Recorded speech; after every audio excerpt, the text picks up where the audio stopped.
Hey guys, this is Casey Ferris. Thanks for checking out another one of my videos. Today, I want to talk about nodes. Being familiar with nodes and how they work is essential if you want to be good at Resolve. And the thing is, a lot of people are really scared of nodes. They don't really understand them. It's kind of a different way of working with things, and so it can be really intimidating. So for just a few minutes, I want to go through and just kind of give you a crash course, I guess, on all the different types of nodes in Resolve and show you what they're used for and how I use them. I have this nice tracking shot of this girl walking down to the beach, which is what we're going to be working with on a couple nodes. Okay, so basics on nodes. Here is the node graph. This is where you organize all of your nodes within a grade. And a good way to think about nodes is just, it's like a piece of your grade. So maybe you have your basic correction here. So if you start messing with the color wheels and changing things around, all of those adjustments and everything live in this first node that's selected.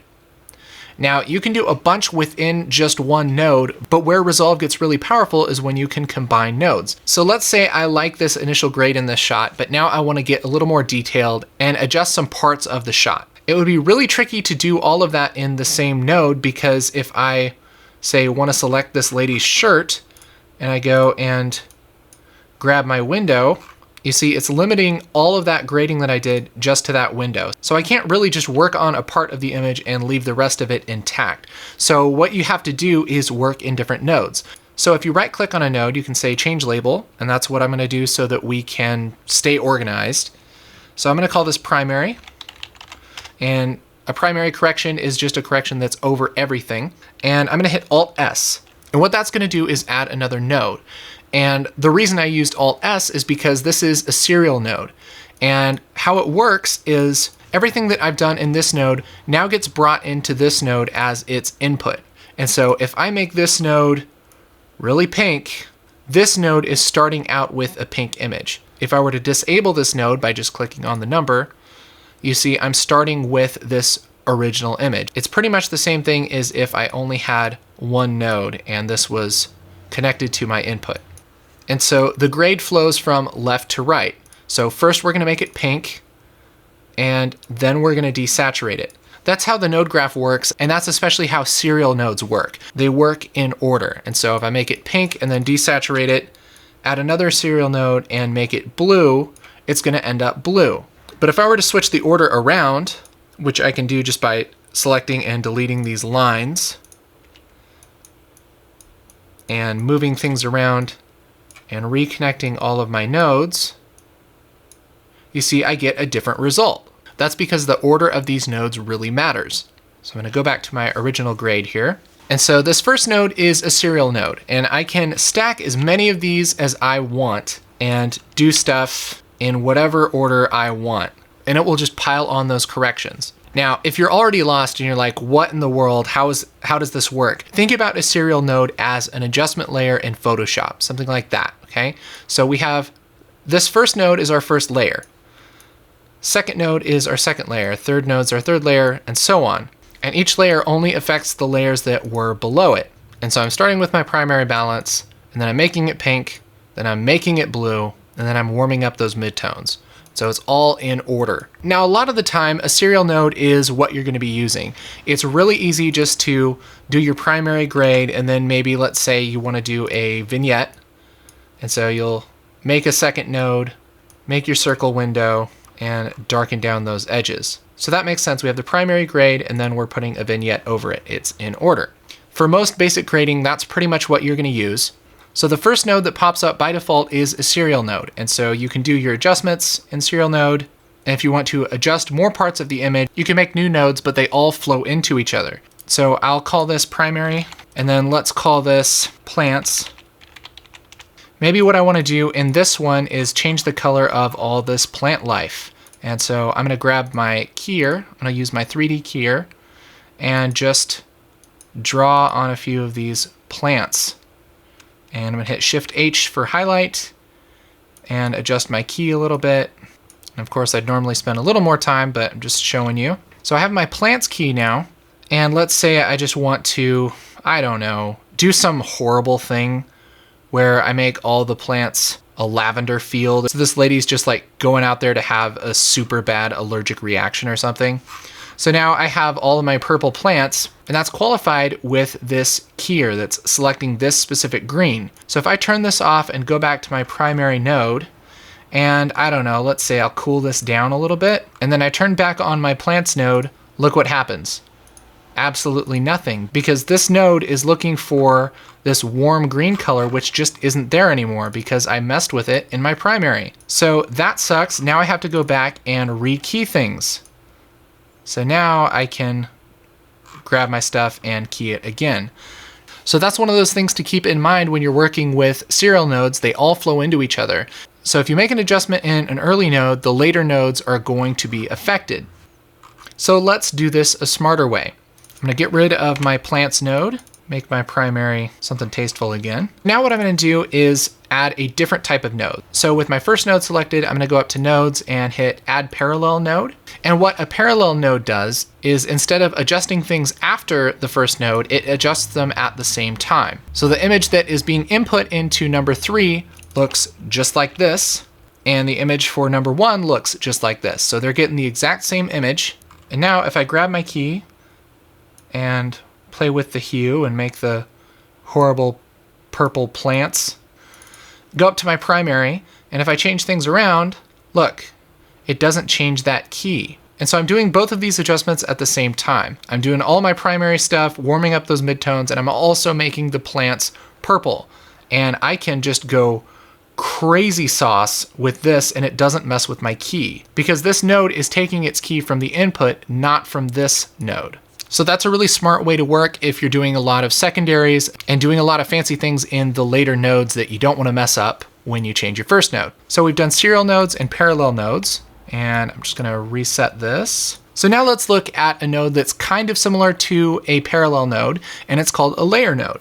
And what I'm gonna do is just add another serial node, and I'm gonna select this and go to nodes, add layer node.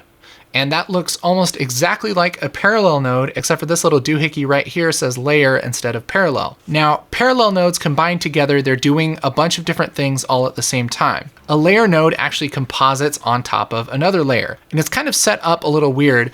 This layer thing, I can right click on it and say, add one input. And I can add a bunch of inputs and just have tons and tons of layers here. But the very top one is actually the bottom layer. And the very bottom one is actually the top layer. And so let's take a look at how this works. If I make my first layer just the bluest ever, and then my second layer the orangest ever, then the image that I'm gonna get is orange because the orange layer is on top of the blue layer. If I were to switch these by deleting these connecting lines and drawing new ones, now I have my blue layer on top of my orange layer because the blue layer is connected to the second dot and the orange layer is on the first dot. So that's compositing two images. And just like layers in Photoshop or After Effects, you can even turn down the opacity, which in Resolve is this key output right here. I can turn that down and kind of mix in between them, which is pretty convenient. I can also draw a window on one of my layers, and it's using this window as a mask and putting this blue layer on top of the orange layer. So it's pretty much just like layers in Photoshop or After Effects. So you can use masks. You can also do this with keys. And so I'll reset this layer and I'll do our favorite key. Just grab some of these plants again. And you see, as I grab them, it's taking this keyed image and layering it on top of the orange layer. So now we have green plants on the orange layer. So if you weren't making some kind of acid trip, how in the world would you use something like this? Here's one of the big uses for layer nodes. So here I have some footage of a guy on his bike. Big thanks to this guy, one of our awesome ground control fans, for this footage. And let's say I want to do the teal and orange look. So what I'm going to do is maybe do kind of a basic grade here, do a nice primary. So let's call this primary. And then I'll make a new node, and this is going to be my background. And then I'm going to go up to nodes and hit add layer node. And then this is going to be my foreground, because remember, lower dots are actually higher layers. So my background, let's say I want to make that really, really blue. And something that's kind of weird about layers in Resolve is it's hard to just look at one layer. Even if you turn off the upper layers, you're still not actually looking at the lower layers. It's super weird.